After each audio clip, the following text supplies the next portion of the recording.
Okay, we'll go ahead and get started. Hello, welcome everyone. Thank you so much for joining us today.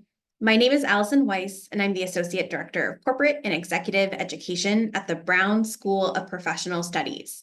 We are so grateful that you are here today to learn more about how to enhance and expand your relationships at work and in your professional life in general, because it is such a crucial skill to both your effectiveness and your happiness at work. And that is so important. Here at the Brown School of Professional Studies, our mission is to equip you with the skills and the network that you need to change the way the world works for good. And that is more important now than it has ever been, because a whole slew of research shows that the way that the world works now, unfortunately, does not work for most people. According to a recent Gallup study, this was done just in November 2023, so this is quite current, 70% of US workers report not being engaged at work, and 17% actually reported being actively disengaged. And so that is very much in alignment with the trends we've seen around the Great Recession and quiet quitting. In addition, 44% of global and 52% of US employees reported that they experienced a lot of stress just within the previous day.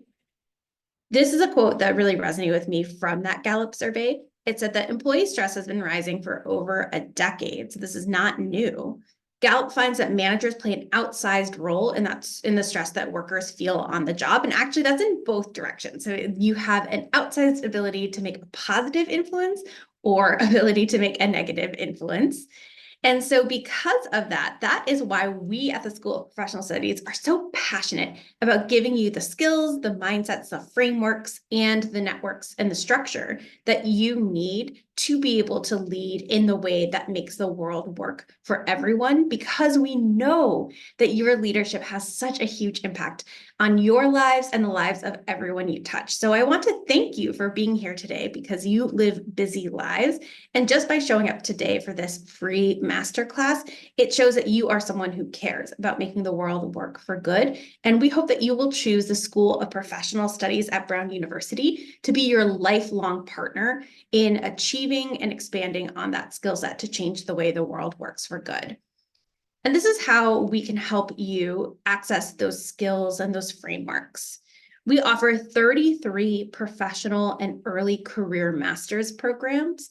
In particular, we have top ranked programs in our executive MBA program, our Masters of Healthcare Leadership, and our Masters of Technology Leadership. And these are offered as residential, hybrid, and fully online courses. We also have over 30 non-credit programs that are short courses or certificates on in-demand skills like coaching, communication, applied diversity, equity, and inclusion, AI, and other topics that are offered mostly online, but some also have residential or hybrid components as well, and those are much shorter. And then lastly, we have the ability to customize anything that you would like and need in order to come straight to your organization or invite you onto Brown's campus and to develop a program that will meet your and your team's needs. Something that makes our programs very unique is that they are all research-backed. And so every skill that you learn from a Brown faculty member is going to come from the research that they've done that proves that this skill is effective and needed. We offer programs for your entirety of your career, from early career to executives. Or we offer a variety of flexible formats to fit into your busy lives. So whether you have an hour to spare or you're looking to do a deep dive or an intensive, we have something for you. And we take your opinions and your needs incredibly seriously. So even starting today, at the end of this masterclass, you will have the opportunity to influence the future of our portfolio. We're going to have some polls for you at the end of today's masterclass, asking you what you'd like to see. In particular, our current curriculum focuses on 3 areas of both demand and Brown's strengths: leadership, health, and data and technology. And you can see a full list of our programs here, but I do want to highlight a few that are currently recruiting. We currently have openings for our mindfulness courses that are starting in the summer. We also have openings for our Leader as Coach program, which starts in the fall, and our Applied Diversity, Equity, and Inclusion Certificate, which starts in September. So I hope you will choose to join us for one or multiple of these programs. So with that, I am very excited to introduce and hand things over to the faculty lead who will lead us through today's session on enhancing relationships. And I also want to encourage you to be a very active participant in today's session. Ed always creates a lot of incredible opportunities for you to engage. And also, if you have a question at any point, don't wait until the end. You can ask your question by clicking on the bottom bar of Zoom, clicking on the Q&A button and typing and submitting your question there. I'll be monitoring the Q&A throughout. And at the end of the session, we're going to get to as many of your questions as we can. So having them in advance helps us to group them and get through as many as possible. So with that, I'm really excited to introduce you to our professor of the practice in leadership, Ed Barrows. Ed has worked with leaders at all levels in the areas of strategy, strategic leadership, and leader development for the past 25 years. He is an International Coaching Federation certified coach and a member of Harvard's Institute of Coaching. Prior to joining Brown, Ed worked as a managing director at Duke Corporation Education, where he was responsible for designing and delivering programs for a portfolio of global clients. He's also worked at Deloitte, General Electric, PwC, and the Palladium Group, where he was vice president and leader of the Executive Education Organization. And I always love highlighting that part because it shows that Ed really knows what matters in practice at work. So it's not all theory for him. It's about what you actually need as a leader because he has been in your shoes. In addition, he has a wealth of teaching experience and he's an incredible teacher. He loves when I introduce him. He makes him so embarrassed because he has worked as an instructor at Harvard University, Boston College, and Babson College. He is the author of books including 12 Skills, which is where the framework of this session comes from and all of our monthly masterclasses come from, and Managing Performance in Turbulent Times. Prior to starting his private sector career, he served on active and reserve duty as a logistics officer in the Marine Corps. Welcome, Ed. Thank you for being here, and we're really excited to learn from you. Thank you very much, Allison, for that resounding introduction. I appreciate it.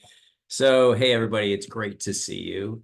It's wonderful to be here and spend some time this morning, this afternoon, this evening, wherever you are, talking about a topic that's near and dear to my heart, building relationships. And hopefully by the time we're done here today, you'll have some tips and some ideas and some thoughts on how to apply the things we're talking about to make your own relationships even more effective. So that's what we want to do. So if at any time, as Allison pointed out, you have any questions or comments and you want to throw it in the chat, I'll be asking you some questions too. There'll be some activities that I think you'll enjoy. And hopefully we'll shed some insights onto who you are and how you can apply some of the thinking to improve the relationships you have at work. Although to Allison's point, I think some of this is actually rather applicable personally, beyond just a professional realm. So let's talk about expanding relationship building. I'll give you the obligatory background for those of you who may not have been on one of these webinars before. We'll talk about our series and what we're doing at SPS, School of Professional Studies. We'll talk about 12 skills. Where we are with that, my colleague Laura Downing is on here too, and then we'll get into the content, which we'll spend the bulk of our time. Check out the SPS website often. I write an article every month on one of the leaders or faculty members we have here at the university. We have other articles that are really great. And then also the topics that we're talking about in 12 skills, you can see 4 steps to improve problem solving. We put that content up as well. So, and then someone asked a question at the outset, do we record these? The answer is yes, we post them on YouTube. So if you want to go back and take another look at this or send it to somebody else who would like to take a look at it, it's available for you in addition to the content in the blog posts and articles. So please take a look back. We have a bunch of stuff I think you'll find useful. So the question is always, what skills do leaders need? And when Laura and I put this book together, we did quite a bit of secondary research, and some of it was anecdotal that we had just seen from our own teaching, because the kind of topics that came up over and over were the things that we validated and tested to see what are those things that leaders really need. So you see those on the left-hand panel, and we've run through 4 of these already. And we're going to talk today about relationship building and how to expand that. And we'll talk about a few different dimensions of that, but you can see the 6 areas of the 12 skills, dartboard as we like to call it, and the individual skills throughout. A couple of things We posted today, I posted the workbook that goes along with the particular chapter. If you have it, you don't have to have the book to get the workbook that's on the website. If you just go to 12skills.com, you go right to the bottom and just click on, you'll be able to download the workbook on relationship building today. It's got lots of interesting activities. Some of them are things you can do with yourself or with your team. I think you'll find that valuable. So please, if you get some time, take a look. I think you will find that a good investment for your time. Also, one thing to mention, we have a LinkedIn group you can join for 12 Skills. And Laura has been kind enough, usually a few days after we do these events, to have what we call office hours. That's sort of a joke name since we're both faculty members, she teaching at Harvard. But if you have questions or you just want to talk about any of the skills, it's nice to get together with some of the people that are of like mind and share your thoughts and ideas, or even challenges if you want to get a sounding board. It's not legal advice and it's not HR advice, but sometimes just having a discussion and getting you, since we're coaches, to think through some of the things you can do can be helpful. So be on the lookout for that. Ed, sorry to interrupt. It looks like the box in Zoom that shows your video, that one right there, it looks like it's blocking your slides. Yeah, thank you. And then also the bar at the top where it says like share screen is also, yeah, can that be moved or not? If it can't, that's not a problem. That one's not blocking as much. Take a look.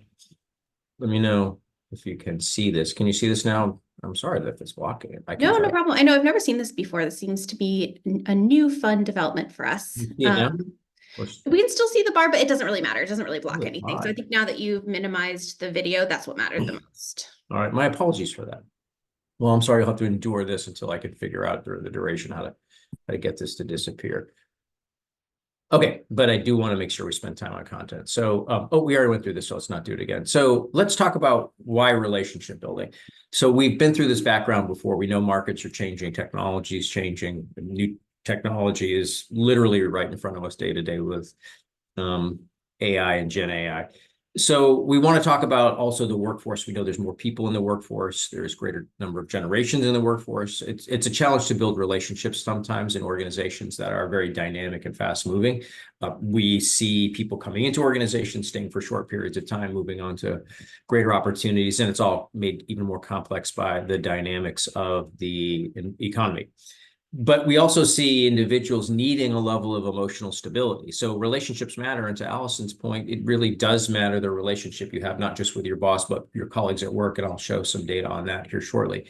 And the reality is organizations are going through a lot of different transitions at different points in time. And as a leader, or even as a colleague, you can do a lot to help people feel more comfortable with those transitions if you're present for them and have strong relationships. So I always like to take a look at some of the, I'll say, popular thinking and reading that you see on Amazon or other places regarding what people are reading today regarding relationship building. So many of you probably have heard of this book before from Dale Carnegie, How to Win Friends and Influence People. Does anyone actually know when that book was written? I'll just throw that out there for you to think about. It was actually written in 1936, if you remember back to that far, which I'm hoping no one here on the call remembers back that far, but some of you may, very few.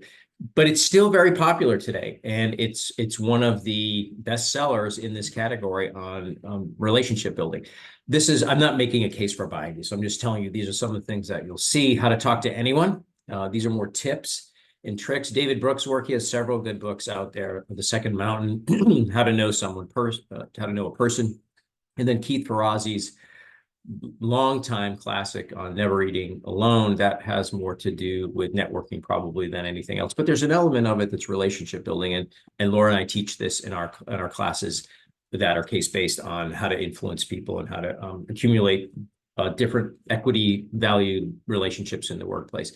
So now, interestingly, if you look at Covey's work, Stephen Covey's work, 7 Habits, he'll make the case that there was a period of time really when How to Win Friends and Influence People started out, that it was influencing people was a lot about the personality ethic and some tips and techniques, which you still see flow through today, that there's things that I can do to create the impression of me caring and building relationships. But Covey's point is that evolved into more of a focus on the character ethic, which was back from, Aristotle days, on who you are as a leader and a person. So I think that's what we're really going to talk about today, is who you are and how you bring yourself to work as not just a leader, but as a colleague.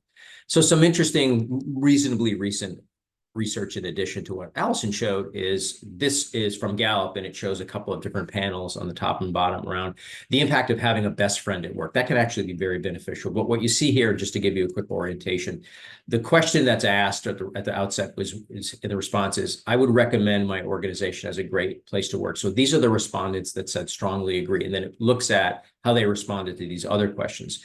So for those that responded, I would recommend my organization as a great place to work. When you look at those who say they don't have a best friend at work, you can see the distribution of how many people recommend that. And then for those that do have a best friend at work, you can see the numbers grow significantly over time. And if you look at the most recent, it's 2022, the data is actually doubled. So double the likelihood of recommending where you work is a great place to work if someone has a best friend at work. And similarly at the bottom, engaging in finding workplace satisfaction, same structure. If someone doesn't have a best friend at work, they don't feel as strongly about the place they work and the satisfaction thereof than if they do. So the point of this is relationships matter at work, not just between colleagues, but between bosses and the people that work with them as well. So we want to try to think about how do we create an environment at work? How do we behave in a way that enables us to foster those relationships, both interpersonally and as managers and leaders? So by the end of our discussion today, what we want to really think about is this concept of emotional intelligence. I would imagine all of you have heard of this before, but we'll talk about it with some structure.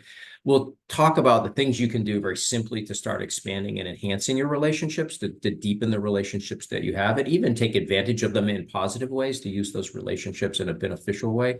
And think about ways at the last bit to get into network building. Now, we talk about all of these as parts of our program. So this is just a very small snapshot of the many things that we do and can do day to day in the work that we have within SPS. So quick test for you. How would you rate your relationship building skill? There are only 3 questions here. It's fairly straightforward. So ask yourself on a scale of 0 to 3, the maximum you can get for this total is 9. How would you rate your emotional intelligence? Do you agree with the statement that you have high emotional intelligence? Do you engage regularly with new people in your workplace or outside? And then are you focused on expanding your relationship? So how do you think about that? I'd be interested in hearing people's responses. So maybe go ahead and put your score in the chat, your self-rating. I should be able to see everyone. I see 7s. Allison, you're still seeing my box blocking the screen. Yes, it's really small, so it's not a big problem. So I wouldn't worry about that one. All right. So I see some different scores coming through: 4, 8, 9, 7, 7, lots of 7s, some 4s. That's okay. And again, this is for your use. So people are at different spots. That could be the solar flares. That's right. So the idea, and my guess is it's not evenly distributed within. It's probably not 2, 2, 2 for most people as an illustration. Some of you are stronger than others. My guess is in some of the areas where people tend to have opportunity is really in networking. Most people don't love networking. So what they tend to shy away from is how to build your network. We'll spend some time talking about why that's important here today. Okay. So just to kind of reiterate why this is important, why do we include relationship building in the book and why do we talk about it here? Well, a lot of it has to do, again, with the impact that strong relationships have, not just on you as collegiality and wanting to be in a particular environment, but also getting the support you need to do the things that you need to do in that environment. So some of relationship building has to do with trust, has to do with self-awareness, your ability to focus on others versus yourself, even intimacy in a sort of knowing one another sense. Couple of colleagues and I were working overseas the past 2 weeks before we came back to Brown. And we spent time doing an activity, you can call it Path of Life or River of Life, where people actually draw on a large sheet of chart paper that you would use if you were in a executive session, and actually draw a picture of their path or their roadway or their river. And then they put along that things that have shaped who they are, not just professionally, but personally. And when people do this, and we do this with very senior leaders too, which is actually quite interesting because they're not accustomed to sharing that kind of information. But we never tell people you have to share certain bits of information. We leave it to people to share whatever they feel comfortable sharing. But more often than not, people share details about their lives that other people really had no idea about. I've seen some really fascinating things, and it can get to the point where people sometimes really get emotional because they're sharing things that are so integral to who they are. And that's what I mean when I say intimacy. But when we bring it back to the workplace and we talk about why relationships matter, and this comes from Linda Hill at Harvard Business School, has done a lot of work on relationships and managers in particular. At work, there's people that we need their cooperation. We need things such as money or resources or support or help on a project. So we want to have strong relationships so the people that we need their cooperation from to get things done will actually do that. Sometimes we need people to go along with us or comply with the things that we are, say, pushing through or getting traction for as an initiative in the workplace. And there are people that oppose us. And we have relationships with those people too. Sometimes if you have a strong relationship or you build up what I like to say is equity, you can say to somebody, look, I helped you on this particular project. I could really use your support on this one sort of reciprocally at this point. And sometimes you need people who you have to, you need to cooperate and comply with them. So all of that boils down to the relationships that you have in place are really important at work. If you're a leader or a manager, which many of you are, you rely on people to accomplish your work. There's individual contributors out there too, which is really important, but even individual contributors rely on inputs from other people to get work done. So relationships matter to everyone. But if you're a leader and you're trying to get things done through other people, the quality of your relationships will very significantly impact your ability to get your work done and really the organization's work as well in whatever slice of the organization you work in. So without strong relationships in place, it becomes very difficult to be effective in your role as a leader and get done the things you need to get done. So just keep that in mind. It certainly helps to have strong relationships from the enjoying and being satisfied with your workplace. And that's very important. But I would also say, similarly, being an effective leader requires you to have good relationships in place. So quick coaching exercise. Think about for a minute people who you've worked with over the course of your careers, could be currently or in the past, someone who has really strong relationships. They tend to be well-liked. They tend to be involved in a lot of different things. They tend to be there to offer assistance when needed. I'm not talking about someone that always says yes to projects. That's not what I'm suggesting. But what are some of the common characteristics that you would notice about someone who is known for having strong workplace relationships? Go ahead and put that in the chat. I'll be interested in see what people say. I'll stop sharing for a minute. What are some of the things that you've noticed about people? They care. Luke, great point, right? People actually care. They're good listeners. That's very important. They're compassionate. There's a couple points on that. Approachable. They're inclusive. They're generally supportive. Curiosity. That's a very good one. They have a point of view. They're willing to share that if you're interested in hearing that. They're open-minded, upbeat. These are generally what you'll notice about these comments: fair, equitable, flexible, honest, good people skills. That's part of why you're here, helpful. So these are really great bits of feedback. But what do you notice about all of them? They're generally positive. They're empathetic, they're supportive, they're helpful. So as kind of a backdrop they have good self-awareness. We're going to actually talk about that. Thanks, Alexander. So what's interesting is you can get a very quick sense, and that's why we do this activity. They're the kind of people that you want to be around because they're helpful, they're supportive, they're kind, they're caring.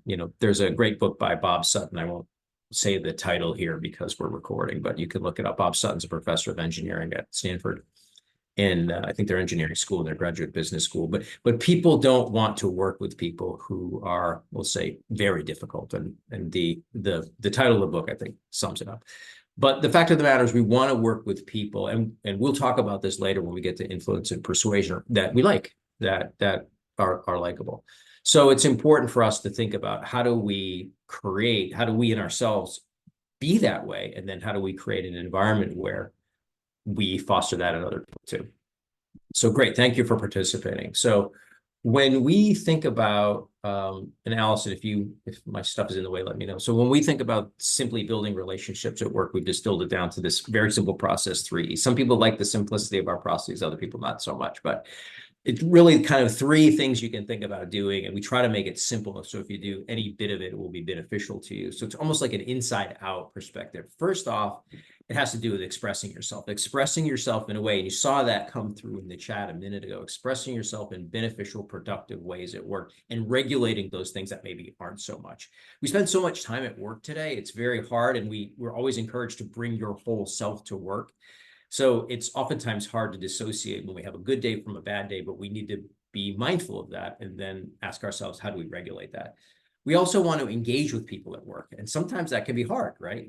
We can oftentimes kind of get into our cube or into our office and not make the time to go out and say something beyond, hey, how was your weekend? Which is a good question, but really to try to understand, what it is that makes people tick, back to my point on the river of life, understanding what's important to people. What are the things that are going on in their life? What are the things that matter to them, both in and out of the workplace? And then being thoughtful about expanding your relationships, not just in a general aggregate, I'll say voluminous way, but in a way that makes sure that people that you need to connect with across your organization, whether it be vertically or horizontally, even outside your organization, you're connecting with in a deliberate way. So we'll go through each of these steps and talk about how to add some simple skills and capabilities for you to enhance this at work. So I'm going to show a quick video here. Some of you already know what this is, and some of you this may be new to, but we're talking about this topic of emotional intelligence. It really has these 5 drivers if you look at Daniel Goleman's research, which is where this comes from. So one piece is self-awareness. Do you understand how you are showing up, what your strengths are, what your weaknesses are, and more importantly, how they affect other people? And knowing that, do you have the ability to self-regulate yourself? Do you understand if you're coming to work and you're frustrated or you're related, moderating those expressions of who you are in a way that ensures that you're not either overwhelming or frustrating or even taking things out on people that you work with, whether it be inadvertent or otherwise. Understanding your own motivations at work, having a sense of empathy, which we saw come through the chat. We saw supportiveness and empathy, and then social skills. Now, this is a scene from a movie called Office Space. It's a bit of a cult classic. I'm sure some of you have seen this. And these 2 gentlemen are consultants. They're called the Bobs. And they're interviewing someone at this place called Innotech, this goes way back to the Y2K changeover back in the year 2000, 1999. And they're asking this person what he does in his job. It's sort of the classic movie line. What would you say you do? But what's interesting is the person's reaction, and then sort of look at these points on the left-hand panel and ask yourself what seems to be lacking in the person's response. Okay. Is you take the specifications from the customers and you bring them down to the software engineers. Yes, that's right. Well, then I just have to ask, why couldn't the customers just take them directly to the software people, huh? Well, I'll tell you why. Because engineers are not good at dealing with customers. So you physically take the specs from the customer? Well, no, my secretary does that, or the fax. So then you must physically bring them to the software people. Well, no. Yeah, I mean, sometimes. What would you say you do here? Well, look, I already told you. I deal with the goddamn customers so the engineers don't have to. I have people skills. I am good at dealing with people. Can't you understand that? What the hell is wrong with you people? Hey.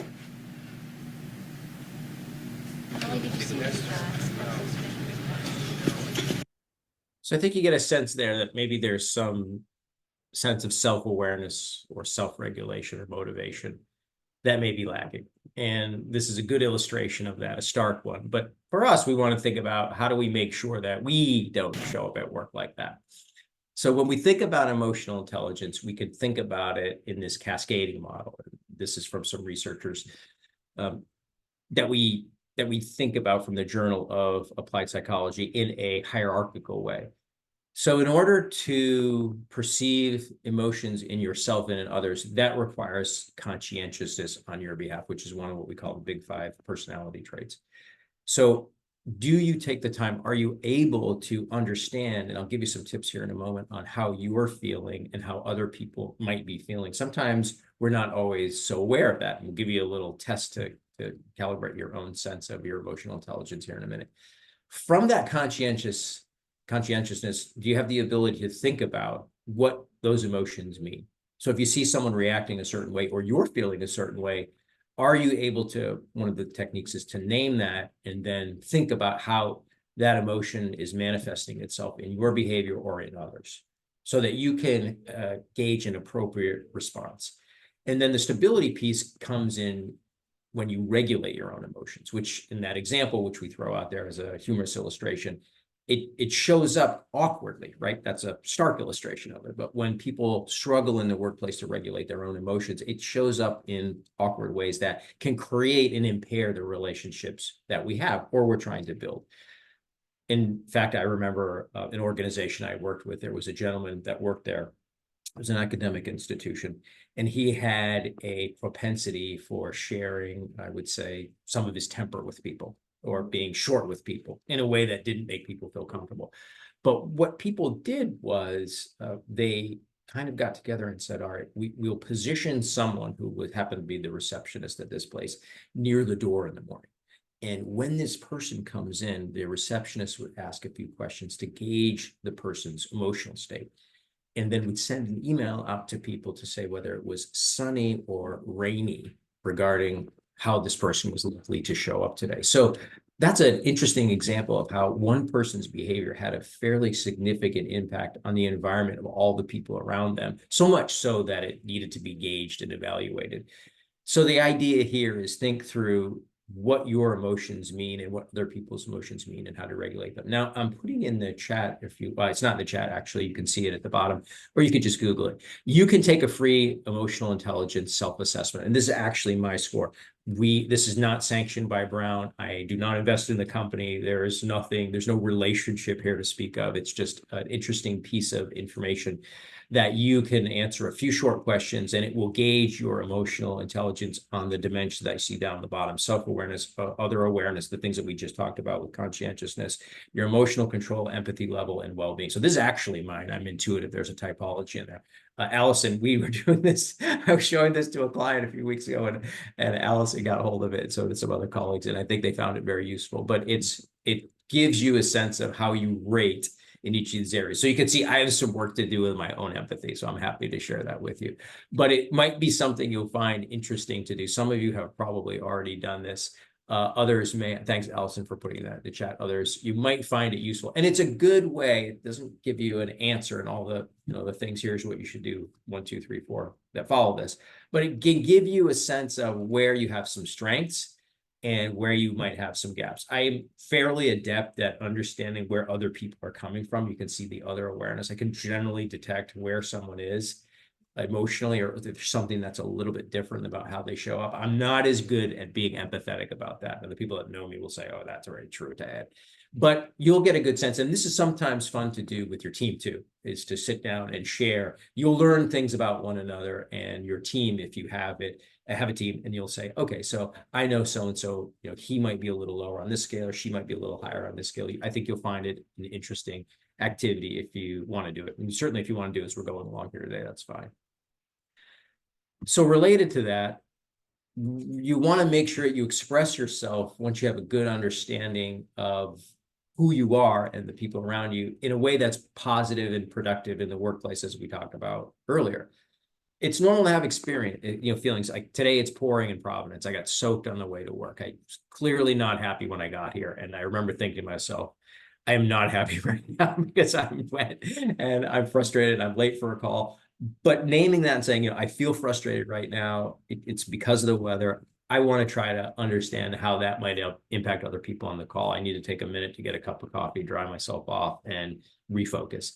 So just remember that having productive relationships starts with you and understanding not just your emotions and regulating those, but those of other people as well.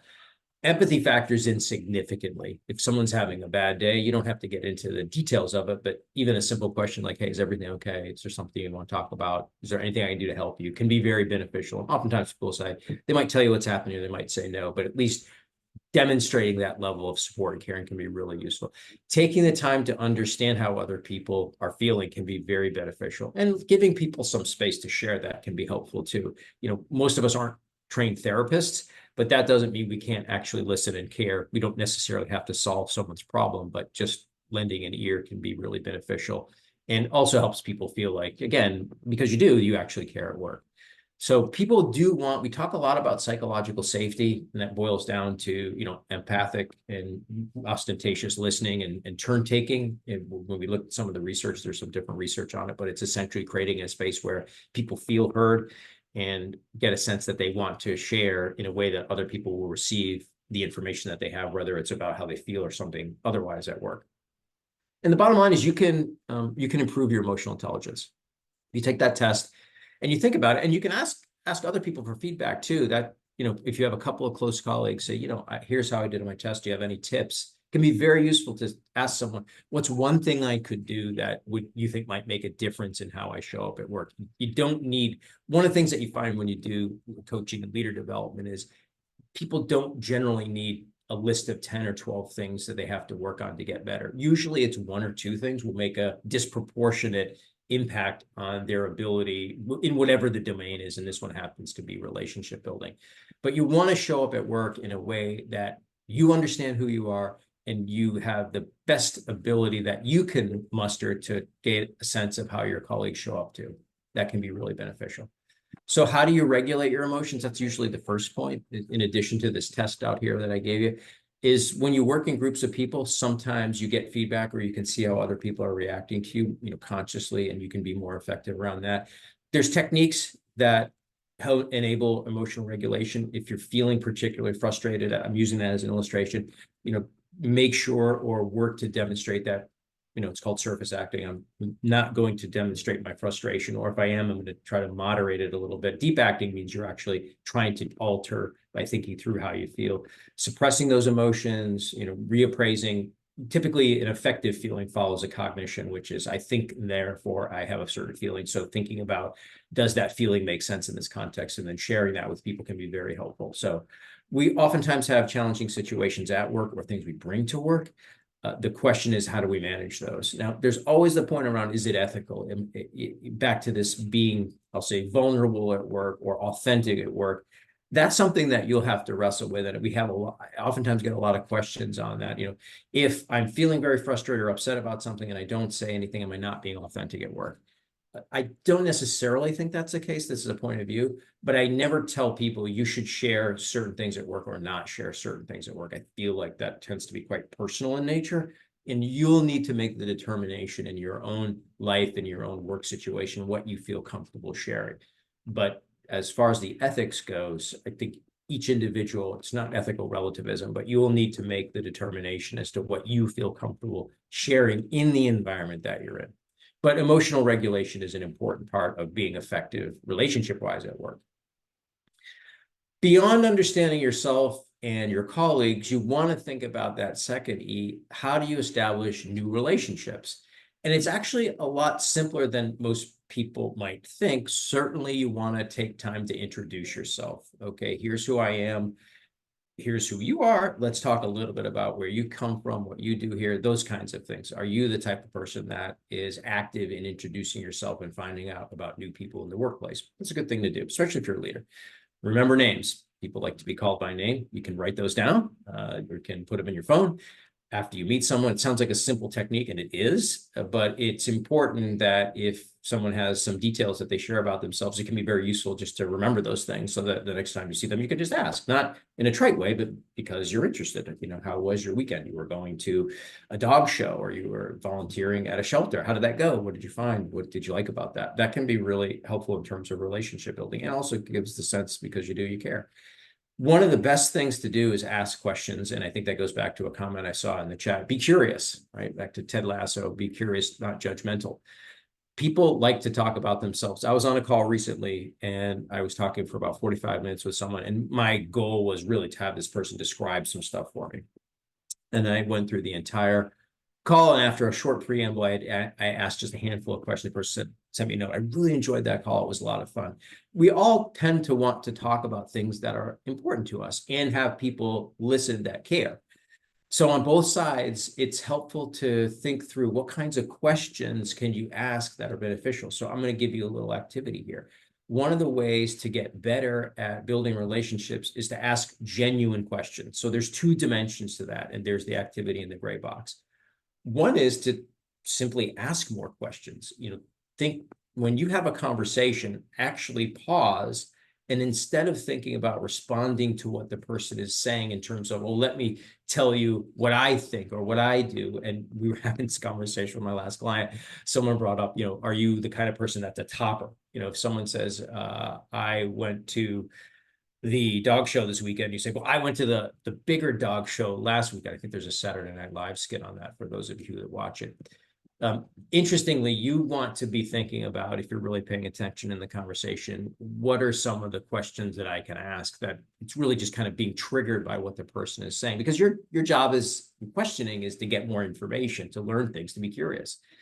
So you uncover useful information. You just don't want to do it to the point where it feels like an interrogation. And so in addition to asking more questions, it doesn't have to be a lot more, ask better questions. Ask open-ended questions. Oh, what caused, what is it about volunteering at the food bank that you love? What is it about sailing that you find so interesting? And you'll uncover bits and pieces about people that give you insight to be the kinds of questions that demonstrate curiosity. And then some questions challenge people like, oh, what is it about the food bank that you find so interesting? Because I do different things. And versus, oh, well, that's wonderful. Like, how did you land on going to the food bank versus all the other things out there? Because I think that's a very worthwhile endeavor. I mean, those are ways to either challenge in a productive way or support people, but you just don't want to do it in a way that sounds like an interrogation. So I'm going to give you a minute. Think through some questions that you might ask in a conversation that are around your curiosity, sparking innovation, developing relationships. Now, this can sound a little trite, like, why would I come up with these questions in advance? But it can actually be very useful. Think about the kinds of things you want to know about someone. Maybe they're an existing colleague, or maybe it's someone that's new. One of the things that I will ask people sometimes when I'm working with them, it's kind of a coaching question, is, what's your satisfaction level with X? Could be working here, could be the current restaurant they go to, doesn't matter. And I'll say, given your current satisfaction level, if you were to give it a number on a 1 to 10 scale, what do you think that could be? Like, what's the ideal state? Oh, I'm a 6 at work, I could be a 9. And then I'll say, fantastic. What would it take to go from a 6 to 9 if you had one idea? There's lots of things you can think about. And it's really a bit of a skill and an art form, but you can develop it on asking good questions. Thelma, what aspects of training do you enjoy? I'd love to see some other people put some thoughts in the chat and some people have some pat questions too that they'll tend to ask. So what do people think in terms of questions you might ask that demonstrate curiosity and help deepen relationships? What are some of the things you can come up with? This is the homework part of the discussion today. We have a few minutes left. I want to give you a chance to think about that. What are you excited about this week? Sure. What questions are good? They tend to solicit nouns, pieces of information, bits. How are process questions? How did you make the decision to come to work at Brown? How'd you first get into this work? So they talk about the process, to Laura's point or Johanna's point about getting there. These are fairly simple questions. That sounds interesting. Can you tell me a bit more about it? The sound is wonky. Hopefully it's not my sound. Tell me about your aspirations. Hey, the showdown between a woman. I think there's a video on that. What's it like to be XYZ? These can seem, again, a little bit canned, but the idea is to get you to think through. And as you have more conversations, if you're paying attention to being more curious and asking questions like, to Brenda's point, what brings you joy? You'll find you'll get more information from people and you find more out about them.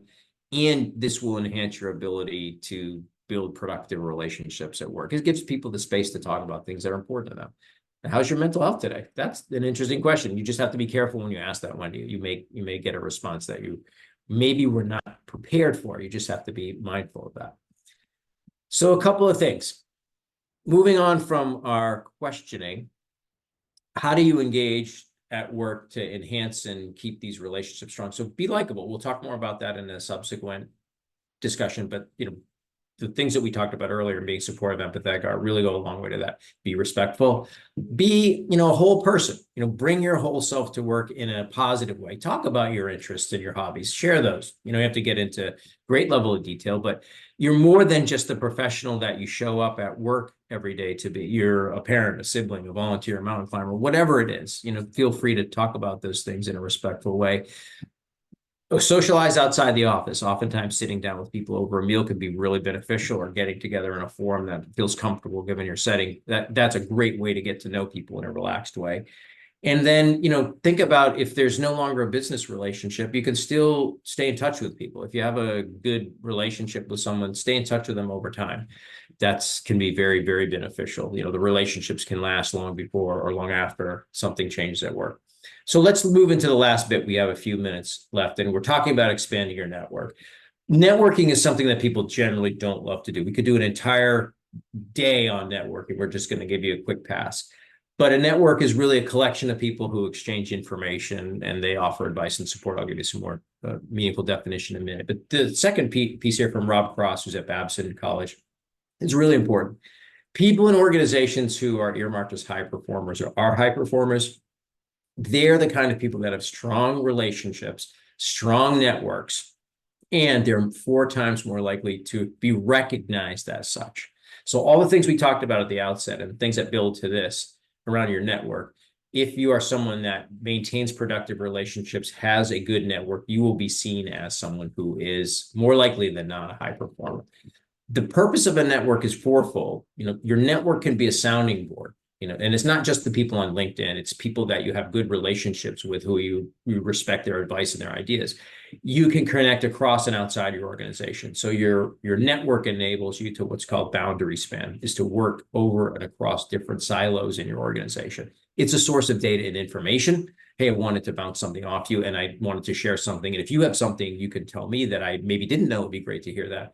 And then you can offer assistance and advice. Somebody sent, in the last week, I've had a couple of people reach out to me, say, hey, I see you're connected to so-and-so. Could you forward my resume? Could you make a connection? Which I'm happy to do. So the idea is you can support people in a variety of different ways through your network, and you can utilize your network. One of the things I find interesting, and I'll ask this of the people on the call, is do you use your network? Meaning, if you need something like I'll use a resume as an illustration, pass a resume on, or need an introduction to somebody, whatever the case is, or you just like to get introduced, do you take the time to cultivate and develop your relationship so you feel comfortable asking? A lot of people don't.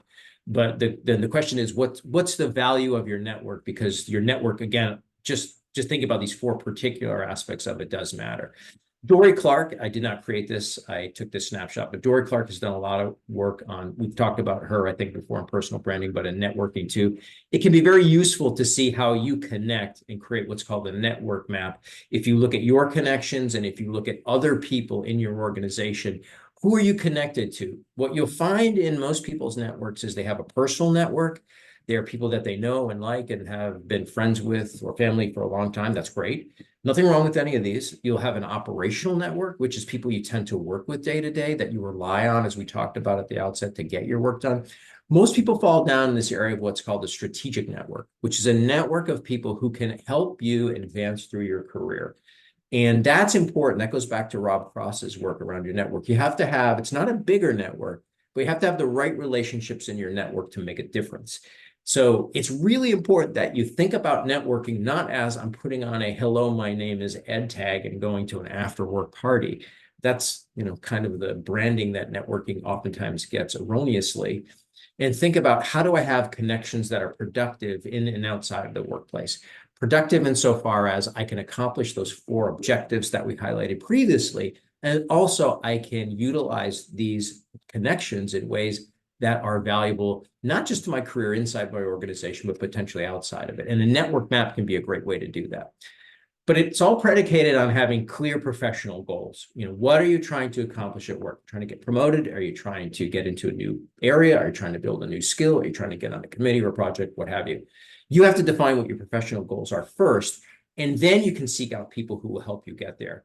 So really an important tip is they're probably not the people that you're spending time with, or even the people that you may be connected to on LinkedIn. I was just having this conversation yesterday with someone here at Brown that said, LinkedIn's a great tool, but sometimes the people you need to be connected with aren't showing up on LinkedIn. They're not even being recommended. You have to think about who are the people that can help me accomplish my professional goals. And that takes some work. That's what networking really looks like when you get under the hood, so to speak. And not everyone in your network may be, I would say, equally beneficial to you. Some people may ask for a lot of things from you, but not reciprocate. And we'll talk about that later on too. But the idea is you want to have network connections that are mutually beneficial, where they provide information to you, you provide information to them as an illustration. So to kind of wrap things up and pass it over to Allison, we'll take some questions. Think about your relationships that you have, and really don't be afraid to evaluate how you are showing up using that test or getting some feedback from your colleagues. It's really important. And invest the kind of time that you need to really go one-on-one with people. Find out about people, learn about people, especially the people you work with. Take the time to get to know them on a more personal level. That's back to the intimacy point. And then, share that, get to know people, make introductions, be the kind of person that is the supportive, empathetic, helpful, upbeat colleague that you see in the workplace and that you admire. And I think what you'll find is you will be one of those people, if you're not already, that's seen as a great, strong performer in the workplace. So we've got more information coming up for you next month on developing talent and team building, which hopefully you'll find fun. And check back often. If you have any questions, please don't hesitate to reach out to us. We're happy to share whatever it is we can to be helpful to you. And we don't mind sharing what we know and helping you advance your professional goals and professional careers. So thank you. Allison, back over to you. Thank you so much, Ed. This was wonderful. And thank you to everyone who participated in the chat and asked great questions. We are going to get over to your questions in just one moment. But first, we have just 2 questions for you. So I am launching a poll that you should now be able to see. The purpose of these polls is that we are always looking for your feedback on what you would like to see the Brown School of Professional Studies offer in the future. And so we are testing a couple of course concepts with you. These are a couple of course concepts that we have in mind to possibly build out. Question 1 is asking you, which of the following courses would you be likely to enroll in? All of these courses would take place over 6 weeks. They would be about 5 hours of work per week, and they would be online. And you can check all that apply. The choices are a course on AI business and leadership, a course on AI governance and humanity, a course on how to enhance your digital influence, a course on how to go-to-market strategies, a course on healthcare analytics, and then 2 different courses on sustainability, one around sustainability and ESG, and one on sustainability and the green tech revolution, so more on the technology side and operations.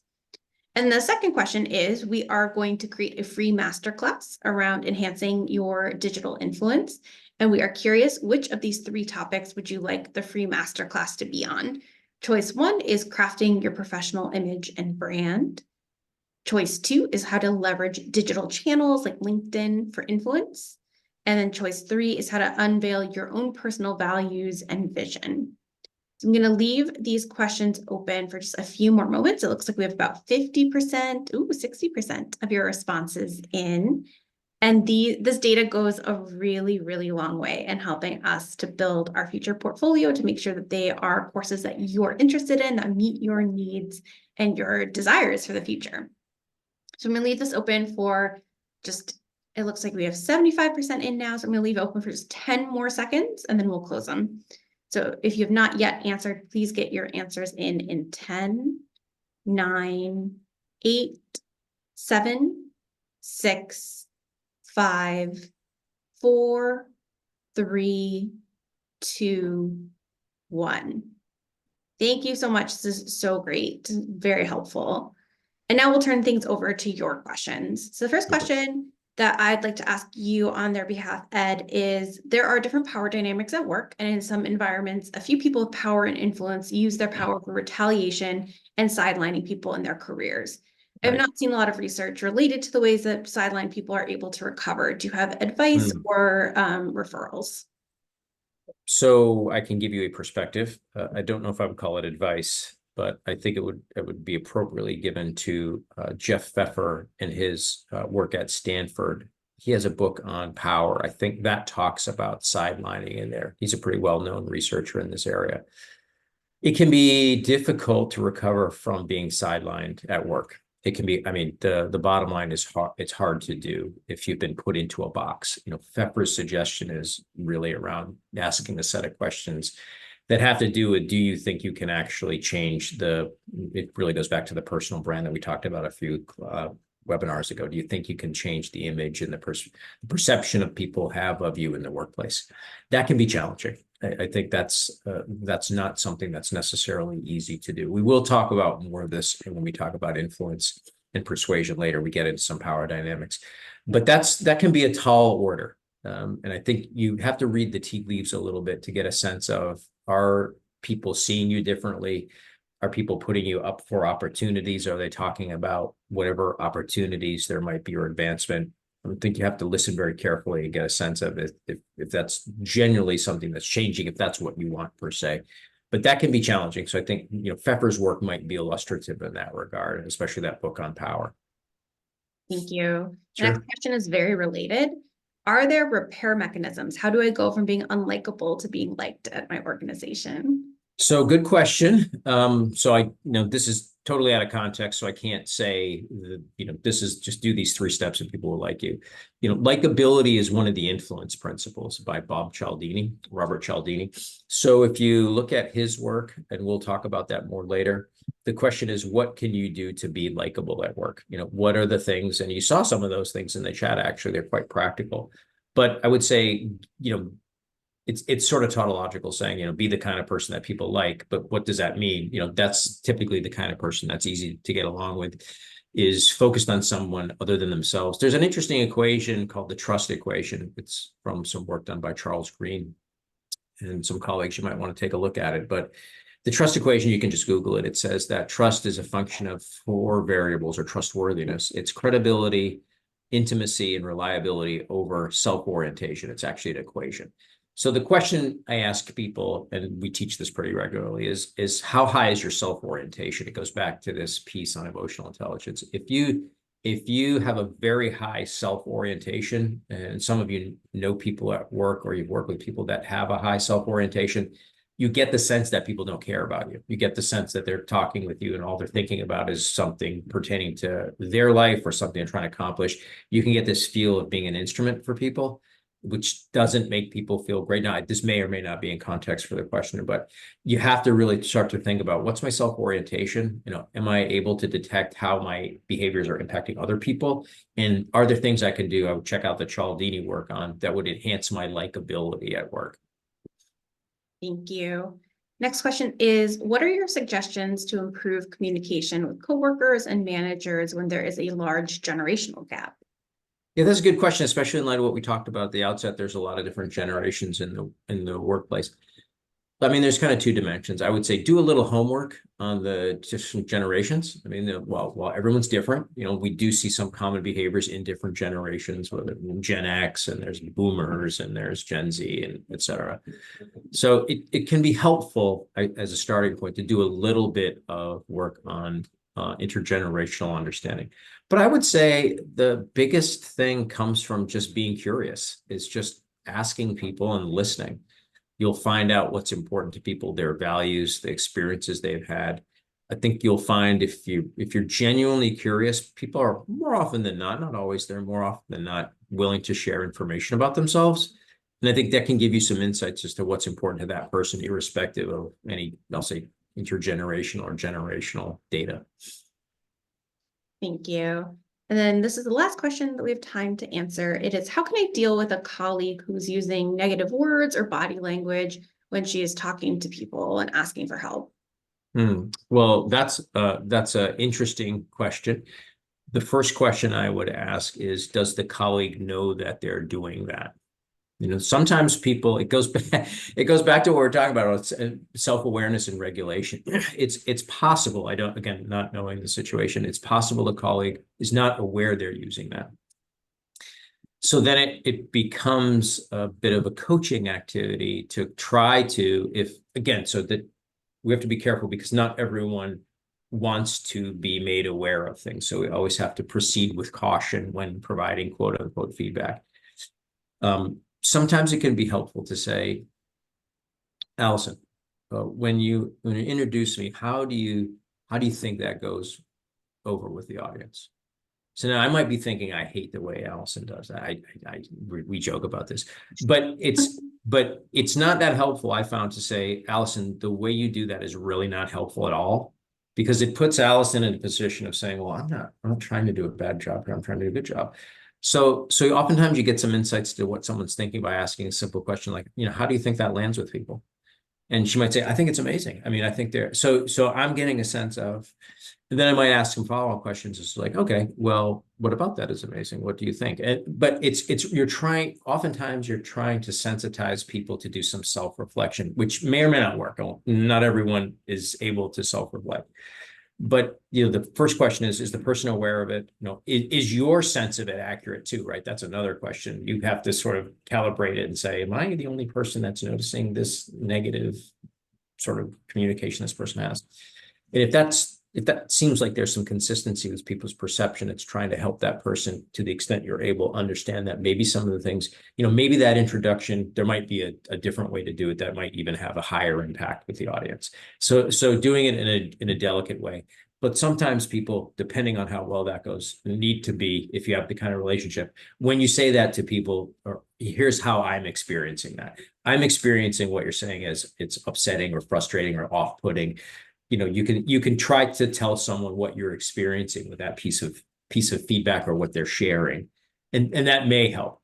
But again, it's tricky. I can't, with not knowing the context of the environment of the person and then the dynamics of the relationship, I would say proceed with caution, but confirm that your perception is right, that the person is aware of that, and then maybe probe to see to what degree they're able to self-reflect on the applicability of their commentary. Thank you so much, Ed. And you are getting very positive feedback in the chat that is well deserved, because I know I always learn something every time. And No, just try to be helpful. No, absolutely. It really is. And so we hope that you all enjoyed your time here. We thank you Absolutely. for giving us your time.